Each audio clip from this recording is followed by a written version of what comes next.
다가구 주택 과거에 운영하셨다고 네, 하셨죠? 네. 어디는 뭐였어요? 안산에 있었어요. 몇 개 호실 정도 됐었죠? 거기 14개. 4개 정도. 그치? 원룸은 아니고 그냥 투룸, 뭐 쓰리룸 이런 거였어요. 얼마나 운영하셨었어요? 다가구를? 사실 제가 아니라 저희 어머니께서 한 10년 정도 하셨어요. 선생님이 하신 적 없으시죠? 저는 안 했죠. 예.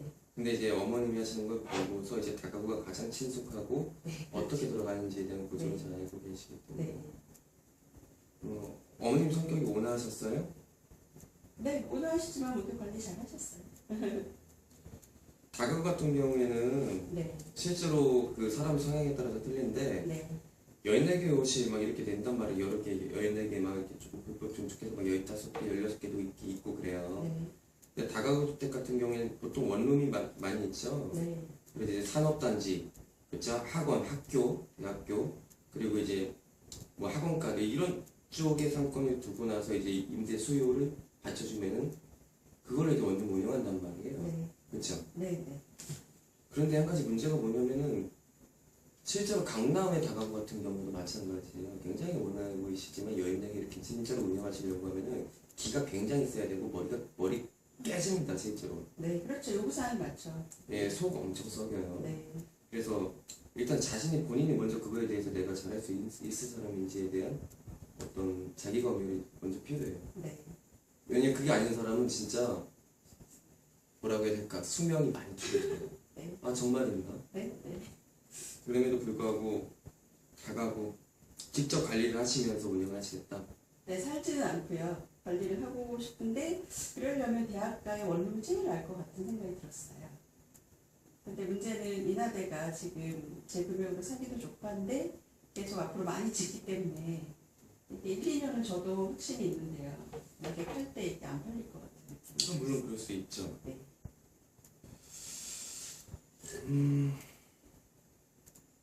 일단 어떤 것부터 답변을 드려야 될지 모르겠어요. 여러 가지 질문사항이 많은데 네. 일단 제 의견을 말씀드려 볼게요. 네. 일단 현재 새로운 다가구 신축들이 많이 지어지고 있는 곳은 네. 일단 피하는 게 좋을 거예요. 네. 왜냐면은 수익률이 현재 딱 좋아 보인다 할지라도 네. 리니얼 비용을 생각해야 돼요. 네. 다가구 같은 경우에는 이쪽에서 막 짓고 있으면은 여기가 이쪽으로 또 모여요. 사람들이 여기 삐까뻔쩍하니까. 네. 그래서 옵션들도 베이트인들도 깨끗하단 말이에요. 잘 되어 있고. 그럼 여기 다가구 주택이 뭐라면 전체 리니얼을 해야 되는데 그 비용이 또 만만치가 않은 거예요. 네. 그래서 이렇게 한 3년 정도 운영하고 있다 보면은 이제 반대로 쟤네가 리니얼 시기가 또 오는 거죠. 이렇게 한 번씩 시기적으로 바뀌거든요. 네. 그런 리니얼 비용도 잘 생각을 해봐야 되는데 네. 일단 인하대 같은 경우에 지금 신축을 많이 짓고 있다. 네.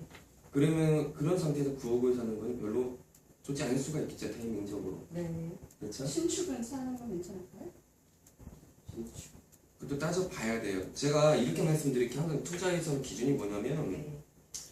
인하대든 신촌이든 홍대든 한양대든 건대 있거든. 네. 여기 순서대로 정해놓으셨죠. 서대문구, 노원구, 동대문구 다 적어놓으셨잖아요. 네. 네. 여기서 가장 현재 통계적으로 수익률이 높은 곳이 여기다 해서 이쪽으로 끌릴 필요는 절대 없어요.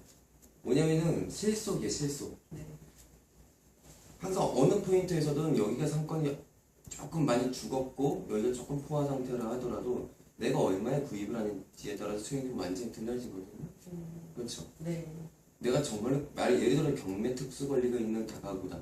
근데 내가 저거를 거의 반값에 가깝게 낙찰을 받은 거예요. 그럼 내가 월세 조금 내려받아도 그렇죠. 수익률이 굉장히 높으면서도 내 쪽으로 많이 오겠죠. 네.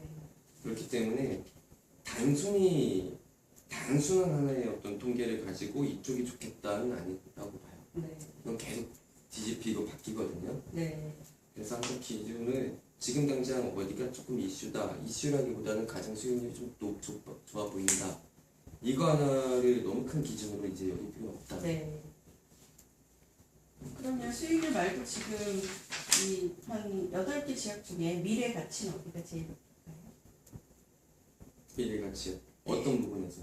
그러니까 나중에 팔았을 때요. 팔리기도 잘 팔리고 그 다음에 땅값이 좀 많이 오르고 이런 거. 그렇죠. 그러니까 부동산 투자가 어떤 사람은 임대 수익만 보고 막 투자를 한다. 그런데 나중에 이제 팔 때 내가 제값을 못 받고 팔게 되면 그것도 수익률이 굉장히 안 좋아져요. 근데 나중에 이제 땅 같은 거 임야 하나 사갖고 지금 묻어두는 거예요. 그리고 10년 뒤에 3배 올랐다고 좋아하는데 미안하지만 그동안 매우 꼬박꼬박 부가가치가 없으면 그것도 실패한 투자가 돼요. 네. 실제로 그렇게 되거든요. 네. 한 20년에 두고서 모든 자산들의 어떤 투자 평균 수익을 내보면은 임대 수익, 나중에 미래의 자본 수익, 양도 차익이라고 얘기를 할게요. 네. 이 두 개가 함께 가지 않은 것들은 항상 평균 이하의 수익으로 떨어집니다. 네. 그래서 두 마리를 다 잡아야 되는데 네. 그러다 보니까 이제 미래 가치도 잡아야죠. 네. 그래서 선생님이 지금 저한테 물어보는 게 네. 어디가 미래가 가장 많이 네. 오를까요? 그러니까 수익률을 별로 안 중요하고요. 한 5년 뒤쯤을 딱 보시고 그래도 어디가 좋다는 두 군데만 알려주세요. 별로 안 중요하신 분이 이렇게 중요하게 다 꼼꼼히 수익률이 몇 %고 이건 혹시 도움이 될까 썼는데요. 말씀 들어보니까 수익률보다는 네, 미래 가치 중요하다. 임대 수익률 중요하고요. 네. 어떻게 안 중요하겠습니까? 예를 들어 갖고 뭐 은행 뭐 예금하는 것보다 안 나온다고 쳐보자고요. 좋아요? 안 되겠죠. 네. 최소한 인플레는 방어할 수 있을 정도 돼야 된다라는 기준을 두고서 네. 일단 여기 2호선 라인들 네. 다 빼세요. 그러면 2호선 하지 말아요? 다 빼세요. 네. 이게 미래 가치 때문이에요? 무슨 말이냐면 전부 다 가밀업 채권력이에요. 네. 가밀업 채권력은 더 이상 네. 인구가 유입될 수 있는 시설들이 절대 들어올 수 없는 거예요. 억제하는 것이에요. 아. 그러니까 이제 가밀업 채권력이 됐다 하면 더 이상 대학교도 못 들어오고 산업단지 못 들어오고 신도시 못 들어오고요. 네. 이렇게 바뀌어버리는 거거든요. 관공서 못 들어오고요. 네. 다 어디로 들어가요? 성장 관리 권역으로 들어가요. 네. 그래서 여기 서울특별시가 가밀업 채권력이죠. 네. 가밀업 채권력은 뭐예요? 다 개발이 다 된 거예요. 네. 가치도 오른 만큼 다 올랐어요. 네. 그래 보이지 않아요? 2호선 라인에 내려서 한번 다 봐보세요. 그런 것 같아요. 될 만큼 됐죠? 네. 여기서 뭐 어떤 뻥튀기가 일어날까요? 땅의 가치가 이제 장기적으로 인플레를 방어할 만큼 올라갈 수 있겠죠. 네. 그렇죠? 네. 그리고 조금 모험적이지 않을 수 있겠죠. 네. 그렇지만 네. 지금 말하는 미래 가치는 2호선에서 나올 수 없다라는 거예요. 네. 딱 그거 하나 기준만 두고서는. 네. 여기가 서울이에요. 네. 그리고 여기 인천이고요. 네. 여기도 이렇게 하면 안 되지. 여기가 인천. 네. 그리고 여기 경기가 있잖아요. 네. 인천 가밀업 채권력이죠. 네. 서울 가밀업 채권력이에요. 네.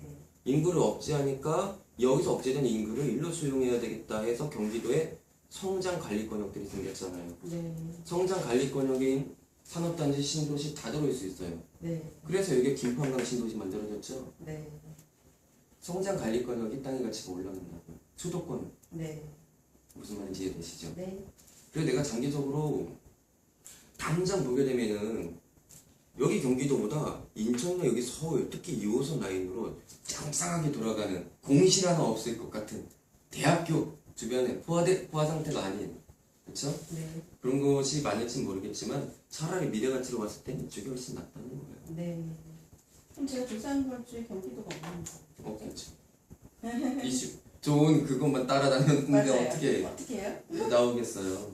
미래 가치는 그래서 저는 네. 뭘 말하고 싶냐면은 네. 조금 멀리 본다고 하면은 네. 수도권에서는 국도 어렵게 들어가지 않을게 그냥 토지 이용 계획 확인원에 띄워볼 수가 있어 부동산마다. 네. 그러면은 거기서 성장 관리권역 포인트를 찾는 게 가장 좋아요. 네. 성장 관리권역은 이쪽으로 인구를 수용하기 위한 곳이니까 여기에 뭔가 시설이 들어와야 될 거 아니에요, 그렇죠? 네. 산업단지 들어와요. 네. 이 사람들 살아야 되니까 도시 만들어줘야 되죠. 네. 신도시 들어와요. 네. 이 사람들 뭐 회사 갔다가 집에서 잠만 자요? 아니에요. 백화점도 가야죠. 쇼핑도 해야 되고 공원도 필요하고 이러면서 토지의 가치가 올라가는 거란 말이에요. 미래 가치는 토지 가치가 올라가는 것밖에 없거든요. 네.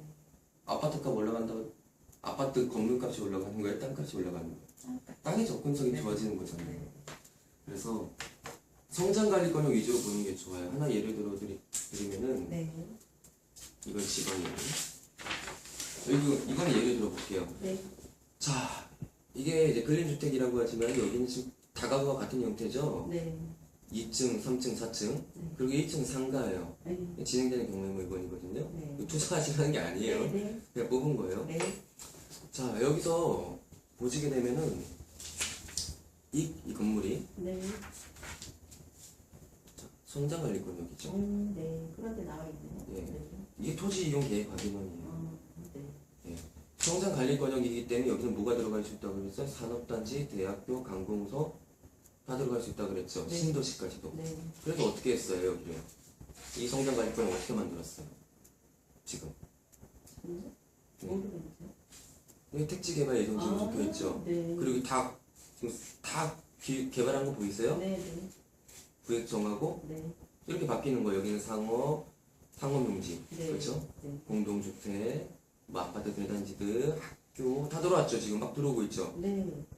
이렇게 바뀌어 버리는 거예요. 네. 그럼 여기가 성장관리권역이었는데 여기가 이제 개발되지 않는 상태에서 내가 여기 갖고 있었어요. 네. 그리고 여기 좀 공장들이 있으니까 여기 공장들이 이제 직원들이 좀 살고 있었던 거죠. 네. 그러다가 지나서 이렇게 도시로 개발됐을 때 이 땅 값이 얼마나 오를까?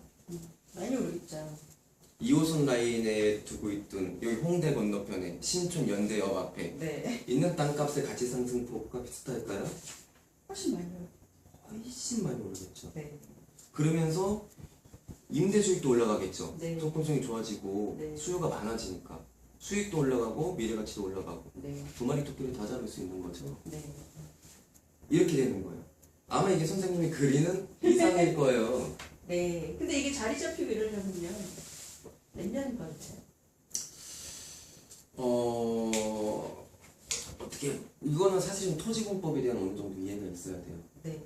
그러니까 국토종합계획 그리고 그 하위 계획인 광역권별로 묶어놓은 계획이에요. 도시기본계획은. 네. 그럼 그 도시기본계획을 보면은 보통 20년 단위로 만들어 놓는단 말이에요. 네. 플랜. 그리고 5년 단위로 막 타당성 검토해서 변경할 거 있으면 변경을 하고. 네. 그걸 보고 나면은 언제쯤 이게 될지 답이 사실 나오거든요. 네. 어느 정도쯤 되면. 그래서 이렇게 되는 거죠. 뉴스에서 갑자기 이쪽에 뭐 이제 뭐 어떤 개발을 하겠다 어떤 이슈가 부일 때 사람들은 뭐 이거 투자해야 되겠다 할 때 선생님이 1차 매도 시기가 온 것이고 네. 안 팔면 땅값이 계속 올라가고. 네. 그래서 성장관리권역으로 묶이고 언제까지 언제 안에 개발돼요? 물어보면 전 정확하게 말할 수 없죠. 당연히. 네. 예를 들어 지금 얘기를 보게 되면은 예를 들어서 2020년 플랜은 뭐 도시기본계획을 본다. 그럼 한 5년 뒤면은 새로운 게 나오겠네요. 그렇죠? 그러면 기본계획을 보면은 그럼 현재 15년 동안 이미 개발된 곳은 다 나왔죠. 알 수 있겠죠. 네. 나머지 5년 동안 남아있는 게 나오겠죠. 네. 이해안이 안 되면 다음 건으로 넘긴단 말이에요. 네. 다음 계획에 또 집어넣고. 그러니까 이걸 봐야 돼요. 좀 이해되세요? 네. 그리고 언제 돼요? 언제 대박 터져요? 라고 했었는데 대박 안 터지더라도 지속적으로 올라갑니다. 네. 무슨 말인지 이해가 되시죠? 네. 그래서 이걸 기준으로 저는 좀 보셨으면 좋겠어요. 네. 그냥 지금 당장 미리 다 기개발된 것이 아니고 네. 좀 미개발되는 거죠. 네. 그냥 근데 무조건 춘통대가 다 고르는 게 아니고 네. 성장관리권. 네. 좋은 생각이세요. 근데 저희 집 분위기는요. 월세를 초입을 받았던 집을 팔았기 때문에 빨리 월세가 나와야 된다라고 생각하는 분이거든요. 성장관리권역에서 공실없이 잘 돌아가는 것이 얼마나 많은데요. 그러니까 지금 여기를 그러면 이제 원룸 같은 거를 할 수 있어요. 그럼요. 전 여기는 그냥 땅을 사놓고 장기적으로 기다리는 거예요. 다가구 주택으로서 돌아가요. 네. 당연히 돌아가죠. 안 그러면 사람 아무도 없는데 성장관리권역으로 내가 여기 해놨어요. 네. 그 미친 짓이죠. 그게 뭐예요 그게. 그럴 것 같아서 그냥 땅 사놓고 기다리지 다가구 주택은 왜 지어? 그렇네요. 네, 돌아간다고요. 네. 물론 공식 없이 네. 그 수준 안에서 네. 돌아가는 거죠. 예를 들어갖고 홍대 쪽에서 500에 45, 500에 막 50 이렇게 한다고 치자고요. 네. 그럼 이쪽에서 조금은 이제 성장관리권역이고 아직은 도시로 이렇게 이제 신도시로 막 개발이 되지는 않았지만은 네. 그래서 주변에 어떤 공장지대가 있어서 작은 네. 이걸 통해서 돌아가고 있다. 근데 이렇게 짱짱하게 돌아가지는 않으니까 여기서 10억 할 거 여기서 5억 하는 거예요. 네. 대신 월세는 여기서 550 할 거 여기서는 525 하겠지. 네. 거기에 맞춰서 수익률이 되잖아요. 네. 비례돼서 네. 낮아지는 만큼 네. 여기서 이렇게 올라가는 거란 말이에요. 네. 이렇게 되는 거란 말이에요. 그럼 여기서도 경매 물건이 나오나요? 요 지역에서도요? 나오죠. 나와요? 그럼요. 나오죠. 이렇게 커지는 거란 말이에요. 네. 여기는 그냥 이렇게 계속 이렇게 되는 거예요. 이렇게. 네. 왜냐면 건물은 계속 노후되고 있고 막 네. 그렇죠. 여기는 이렇게 되는 거고. 네. 무슨 말인지 좀 이해가 오세요? 네. 그래서 좋은 생각이에요가 아니고 진리예요 사실은. 투자 고수들한테는 아주 중요한 이게 네. 이것 때문에 안목이 필요한 거지. 네. 이러한 기준으로 따지려면 무슨 안목이 뭐가 필요해요? 잘 따져보면 합리적으로 딱 계산해서 들어가면 되지. 이런 게 안목이거든요. 네. 지방 같은 경우는 이제 시가와 예정 용지를 얘기할 수 있는데 이거는 지금 또 지방 쪽에 투자하실 분 아닌 것 같고. 네. 그렇죠? 네. 네. 여기서 좀 궁금하신 거 있으면 저한테 얘기해 보세요. 글쎄 지금 그러면 가진 금액 중에서요. 그러니까 제가 언뜻 듣기로 경매는 뭐 대출도 많이 되고 가진 금액이 적어도 일단은 살 수 있다 그런 느낌이 있거든요. 그렇죠. 근데 지금 제 입장은 저희 부모님께서 빨리 월세 나올 걸 해놔라 이러시고 있는 거예요. 그래서 요거는 저도 진짜 이게 장기적으로 좋은 것 같아요. 왜냐면 저희 이모부께서 지금은 많이 아프셔가지고 병세에 계셔서 그런데 예전에 몇십 년 전에 분당 근처에 땅을 많이 사오셨어요. 그래서 그거를 잘 하셔가지고 막 빌딩도 하시고 막 이랬거든요. 그래서 그걸 다 생각해 보면 이거를 미리 이렇게 사놓는 게 좋다 이런 생각. 수익률은 그대로 그 수치 그대로 유지될 수 있다고요. 네. 수익률은 그대로 유지되면서 이런 거를 이제 짓는 게 좋겠죠. 네. 앞으로 개발될 것이 더 개발될 것이 있는 거죠. 네. 그래서 이제 어머님이 조금 키메이커이신가 봐요. 네 맞아요. 그러니까 제가 원래 게을러가지고 저 직장 다니거든요. 이렇게 집 보러 다니는 거 싫어하는데요. 최근에 이렇게 열심히 보러 다니는 건 어머니께서 지금 연세가 어떻게 되시죠? 어머니는 70 다 되셨어요. 그래서 요거는 이제 장기적으로 제가 하겠다고 말씀드리면 될 것 같고요. 일단 쬐끄만 거라도 빨리 월세 나오게 해드려요. 왜냐하면 지금 월세 받으시다가 그냥 은행 금리로 하니까 너무 이렇게 생활비도 안 나오시고. 그렇죠. 예. 그래서 이 경매는 사실은 그런 분들께는 이 중에서 한 1억 정도만 가지고 경매를 할게요. 왜 이렇게 말씀드려야 되잖아요. 아니면 지금 이제 돈을 탈탈 틀면 조금 더 할 수 있거든요. 그래서 일단 5억으로 이거를 사드리고 나머지 금액으로 이걸 할게요. 이래야 돼요. 왜? 설득이 안 돼요, 이게. 일단 뭐 하나 작은 거 사드려야 된다. 5억을 이걸 하고 뭐 짜투리 돈으로 좀 더 어머니한테 이제 내시라고 하면 또 매력 있으실 거예요. 그럼 이거 사겠다고. 그러니까 어머님 이런 걸 이제 원하시는 거잖아요. 네, 네. 네, 그걸 하셨기 때문에.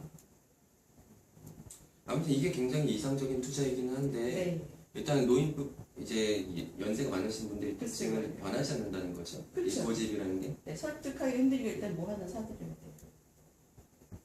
저희는 한 달 안에 이렇게 다 돌아다니고. 발발하고 이제 좀 상권 좋고 네, 이제 공실 없이 들어갈 만한 좀 네. 이렇게 좋은 포인트. 네, 그렇죠? 네. 당장 이제 어느 다 들어와 맞아요. 있어갖고 네. 그래서 하나 사드리고 마음 놓으시면 이제 제가 천천히 공부해서 선생님 책 읽어보니까 대표님 책 읽어보니까 정말 이렇게 경매를 해야 돼요. 경매를 통해서 네. 일단은 뭐 하나 사드려야 돼요. 경매 쪽으로만 찾아보세요. 그러면은 경매 쪽으로도 한번 찾아보세요. 이쪽 물건. 물건은요? 네. 그럼 사드려야죠. 서울도 경매 쪽으로 해주세요? 그런데 네. 경매로 경매로 보통 나올 때는 다가구가 네. 조금 이제 떨어지는 물건들이 많이 나와요. 아, 그쵸. 위치나 이런 게 좀 그렇겠죠? 네, 그러면 이제 키메이커이신 분께서 그쵸. 네. 또 골목이다 그러시고, 여기서 멀다 그러시고. 그쵸, 그러실 거 아니에요. 왜 이렇게 성의 없이 알아보냐. 네. 나중에 다 너한테 상속해준다고 한 건데 네. 이렇게 성의 없이 알아볼 거냐. 너무 잘하신다. 네. 아 척하면 척이죠 뭐 네. 지금. 아, 저는 올해 안 하고는 맨날 일단 천천히 경매를 공부한 다음에 할까봐 이러고 있었는데, 살아오셔가지고. 그냥 최대한 손해보지 않고 어느 정도 네. 좀 잘 돌아갈 수 있는 네. 어머님 그거에 맞춰드릴 수밖에 네. 없는 것 같아요. 네. 그쵸? 네. 제가 이거 얘기했다고 알겠습니다. 내가 한번 꺾어보겠습니다. 이런 것도 필요가 없고 안 돼요. 그 이제 어머님 말씀에 따라서 네, 뭘 하나 사드리고, 그 다음 이제 나머지 돈 한 2억 주세요. 그래가지고, 그걸 이제 경매를 이제 조금씩 하면 좋을 그러면은 이쪽 때는 가격대가 좀 세잖아. 네, 다 대출을 받아야 된다는 거잖아. 현금 5억을 유동시켜서 한다는 거니까. 네, 대출 좀 받아야 돼요.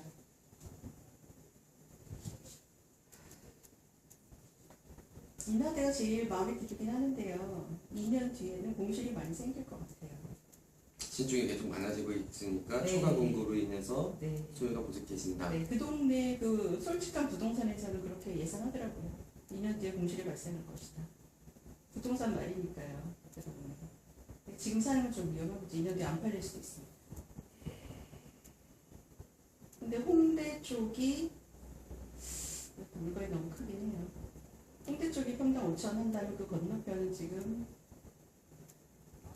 조금 내년까지 좀 기다려볼 수 있나요? 매입 네. 시기를? 네, 왜냐면 지금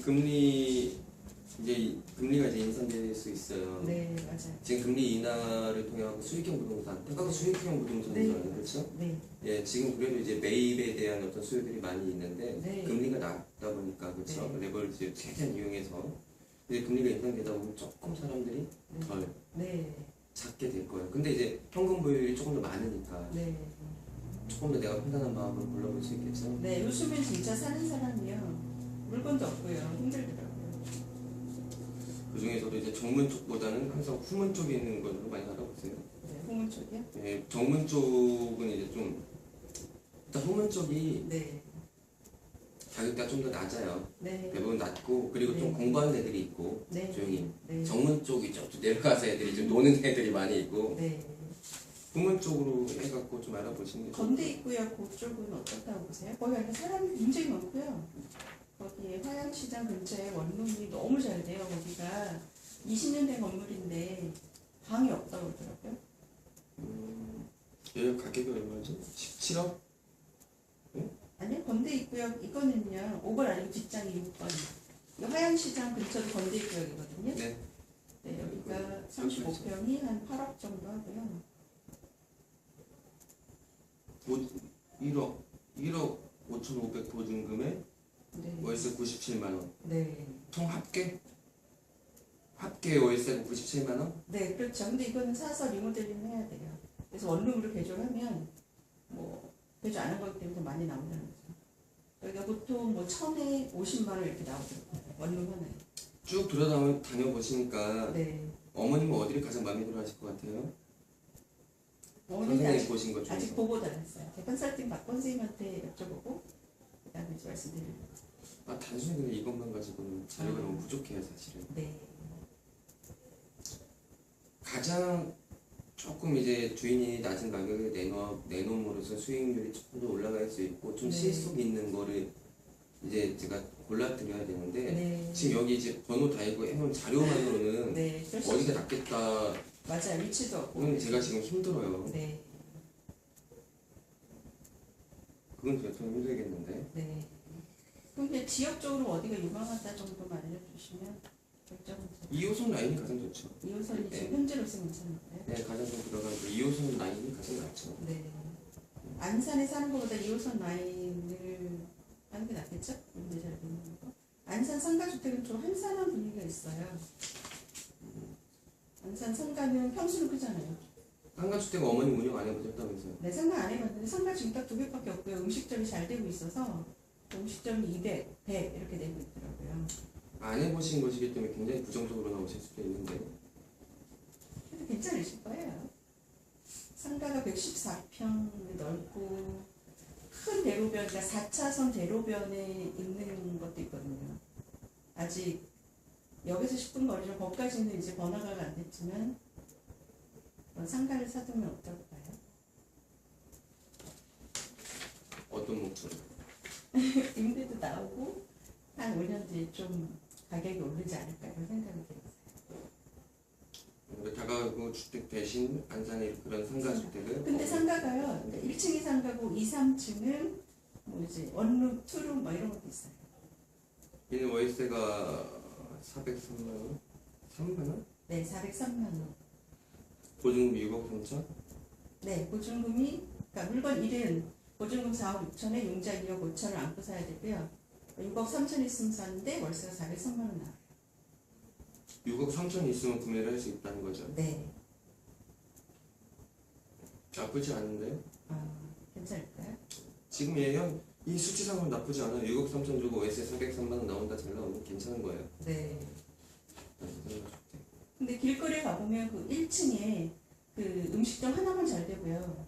나머지는 그냥 뭐 다가구 주택으로 쓰는 그런 분위기예요.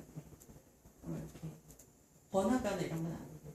그래도 그 한 층에 10년 이상 거기서 음식점을 했고요. 그러니까 그게 이제 실속이라니까. 그게 이제 실속이에요. 부동산 투자에 있어서. 그건 괜찮은 거예요. 괜찮은 물건이에요.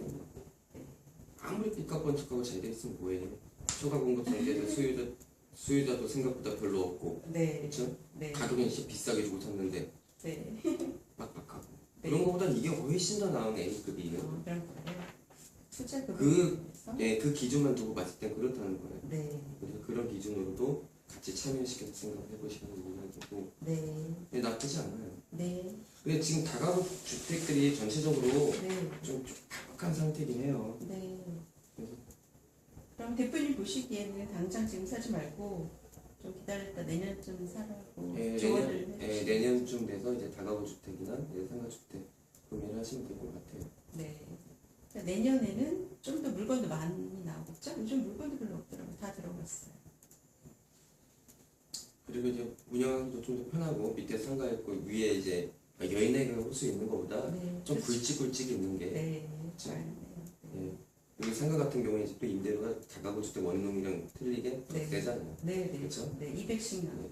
그래서 위험한 건 이제 공실률이죠. 상가 네. 같은 게 한 번 공실되면 1년씩 또 공실이 든단 말이에요. 네. 그렇기 때문에 그런 부분만 내가 조금 섬세하게 고려한다고 하면은 네. 상가주택도 내 땅에 내 건물 있잖아요. 그렇죠? 네. 그렇죠. 그렇기 때문에 제가 봤을 때 상가주택이 네. 저는 다가구보다 더 낫지 않을까. 네. 나중에 양도를 할 때도 마찬가지예요. 네. 예, 저는 그렇다고 보거든요. 네. 그래서 굳이 이거에 대해서 또 구체적으로 왜 그런지 막 따지면서 설명드리기에는 시간이 많이 갈 것 같고 아, 네. 그 정도 말씀 주셔도 좋아요. 예, 다가구 주택보다는 상가주택이 네. 그게 조금 더 네. 여유로우실 것 같고 괜찮을 것 같고 네. 어머님도 네. 조금 이제 나서신다고 해도 네. 좀 덜 네. 이제 좀 안 힘드실 것 같다라는 생각이 들어요. 네. 그러면 그냥 상가주택으로 잘 봐보고요. 소형 아파트를 사는 거는 이건 정말 월세 나오면은 관리하기 편하잖아요. 소형 아파트는요. 근데 아파트가 지금 너무 많이 올라가지고. 이게 소형 아파트가 관리하기 편하다는 거는 네. 뭐 임대 월세 수요가 많으니까 돌아가기 좋다. 네, 그런 것도 있고요. 그리고 지금 뭐 한 2개밖에 못 사니까 두 집만 수익률은 낮지만 두 집만 관리하면 되잖아요. 소형 아파트 어떤 의미에서? 뭐 그러니까 아파트 값도 좀 오르면서 월세 뭐 받고 있겠다 이런 거. 네, 그렇죠. 현재 수익률은 적지만 뭐 이제 신경 별로 안 써도 되고 다가가보다는 혹은 상가보다는요. 그리고 공실이 생기진 않을 거다라고 생각을 하는데요. 뭐 이제 제가 다녀보니까 보통 4천만 원, 뭐 이렇게 6천만 원 올랐다고 그래서 좀 더 기다렸다 사야겠지만 소형 아파트를 사도요.